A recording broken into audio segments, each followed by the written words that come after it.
अभी इसके आगे का सूत्र। भागवत जी कहते हैं कि आप खाने के 1.5 घंटे के बाद पानी पिए, क्योंकि जठर के अग्नि के प्रभाव में खाना 1.5 घंटे तक रहता है। तो पानी कैसे पिए, कैसे पिए पानी? तो हमारे यहां पानी पीने के बहुत तरीके हैं। लोटा मुंह से लगाया, गट गट गट गट उतार लिया, गिलास मुंह से लगाया, गट गट गट गट उतार लिया। क्या ये तरीका? तो भागवत जी कहते हैं नहीं, ये तरीका बिल्कुल गलत है पानी पीने।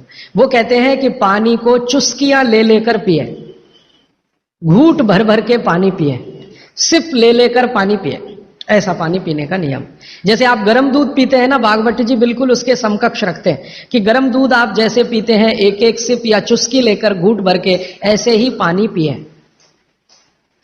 अब ये क्यों, ये समझ लें।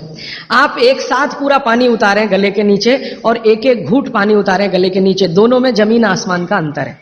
क्या अंतर है? मैं आपको एक महत्व की बात समझाना चाहता हूं, ये जीवन भर याद रहे तो बहुत अच्छा।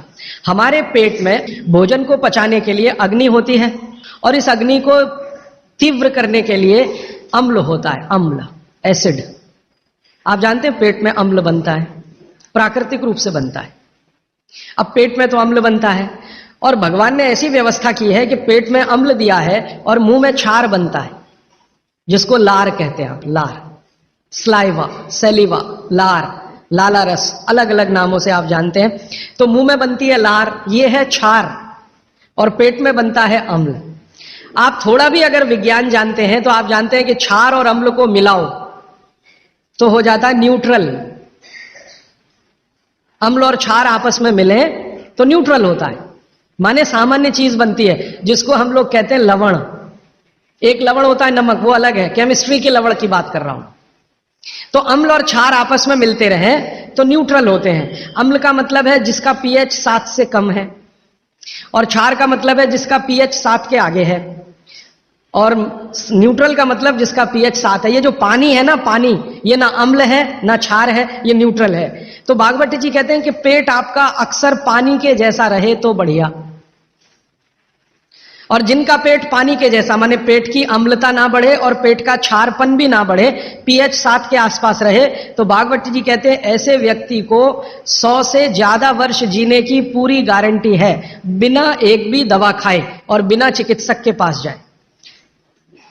अब आपके पेट में अम्ल बन रहा है, मुंह में लार बन रही है। अगर पानी आप घूंट घूंट पीते हैं तो ये पानी के साथ लार मिलकर अंदर जाती है, और पानी एक साथ गट गट गट गट पीते हैं तो कम लार पानी के साथ मिलकर जाएगी।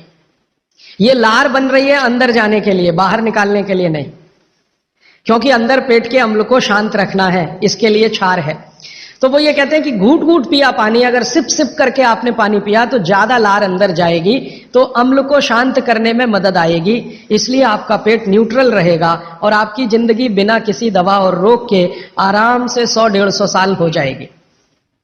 इसलिए पानी घूंट घूंट भर के पिए, और एक साथ गटगट पानी पिएंगे तो लार पानी के साथ मिल नहीं पाएगी, तो अंतिम रूप में जब वो पहुंचेगा पानी तो खाली पानी होगा, और वो उतना न्यूट्रलाइज नहीं कर पाएगा, पेट को उस तरह से सामान्य अवस्था में नहीं ला पाएगा। हालांकि पानी भी अम्ल को कम करता है, क्योंकि अम्ल में पानी मिलाओ तो अम्ल की ताकत कम होती जाती है, तो पानी कम तो करेगा, लेकिन लार के साथ जो पानी कम करेगा वो बिल्कुल अद्भुत होगा।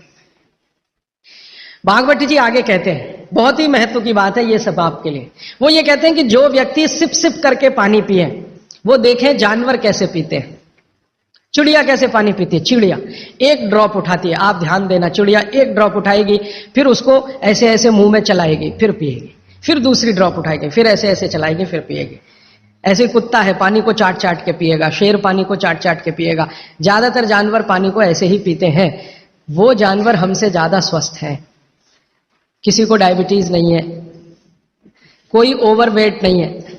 हाँ, किसी को डायबिटीज नहीं, कोई ओवरवेट नहीं, किसी को जॉइंट्स पेन नहीं, किसी को कुछ नहीं, क्योंकि वो पानी पीने का नियम जानते हैं। बाघ भट्ट के पक्के चेले हैं ये सब जानवर, बिना बोले और बिना कहे।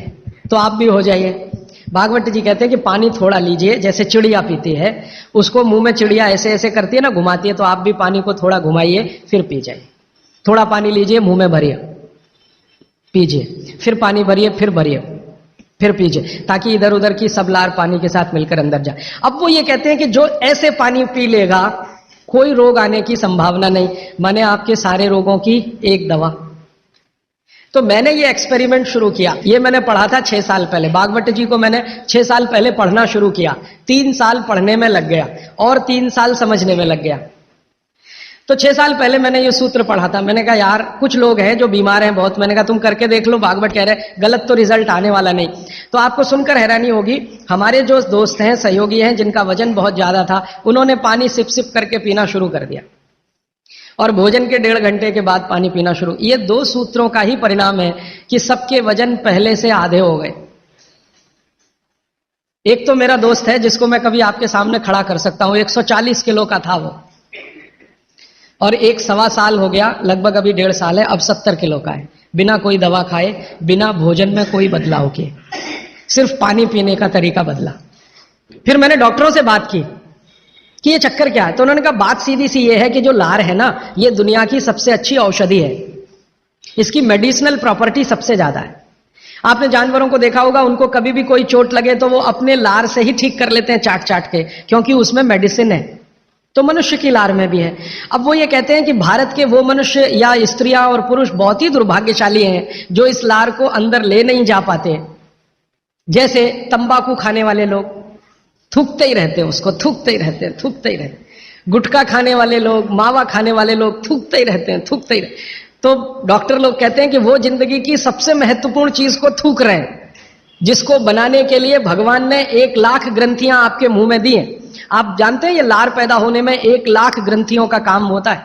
1 लाख ग्रंथियां हैं जो रात दिन आपके लिए लार बनाती हैं, और आप गुटखा खा खा के उसको थूकते रहते हैं। तो सड़क तो खराब करते ही हैं, अपने को उससे ज्यादा खराब करते हैं।